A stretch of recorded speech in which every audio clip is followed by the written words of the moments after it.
দর্শক আজকে আমি যে পেশেন্ট নিয়ে কথা বলবো, এই পেশেন্টের যে ডিজিজ এটা বলি আমরা, এটা স্পাইনা বিফিডা বলি, স্পাইনের একটা রোগ, এটা জন্মগত একটা প্রবলেম।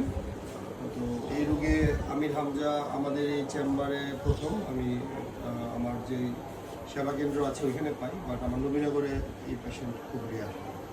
তো আসলে আপনি শর্টকাটে বলে আসলে আমির হামজার মানে কীভাবে এটা হয়েছে জন্মের? জন্ম হয়েছে মানে একটু চামড়া ছিল পরে আমরা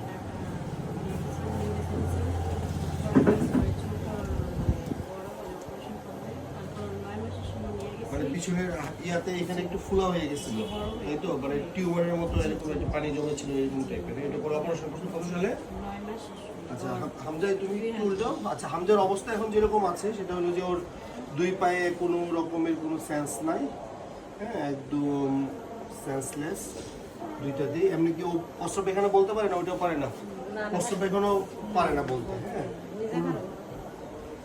একদম পা থাকে না, পড়ে যায়, হ্যাঁ মানে লোয়ার পোর্শনটা পুরাটাই ওর নষ্ট। হামজা একটু উল্টাও, ওকে হাতে এদিকে আনো, হাতে ভর দিয়ে রাখো, পানি সরাই ফেলো, হ্যাঁ ওকে আসো পোর্শনটা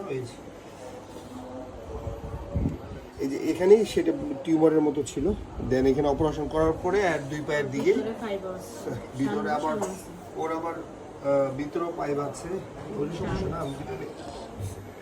দেখি পা ইয়ে করে রাখো। তো ওরে আস্তে আস্তে এক্সারসাইজগুলি আমরা করাচ্ছি এখন, রিহ্যাবিলিটেশন যে এক্সারসাইজগুলি, হ্যাঁ ওটাও ছেড়ে দাও, আবার হ্যাঁ উঠো, এটা উঠো, হ্যাঁ আবার ছেড়ে দাও, আবার ছেড়ে দাও, আবার ছেড়ে দাও।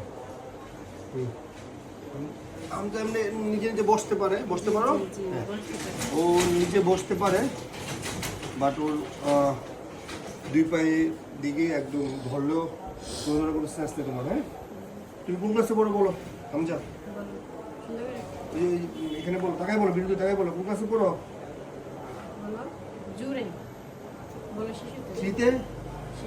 শিশুতে শিশু শ্রেণীতে পড়ো। আচ্ছা ঠিক আছে, ধন্যবাদ। সবাই আমাদের হামজার জন্য দোয়া করবেন। আমরা ওরে যে থেরাপি সেশনগুলো দিচ্ছি, দেখি ওর পায়ের দিকে কোনো রকম কোনো সেন্স ফিরিয়ে আনতে পারে কিনা, ওটার চেষ্টা হচ্ছে।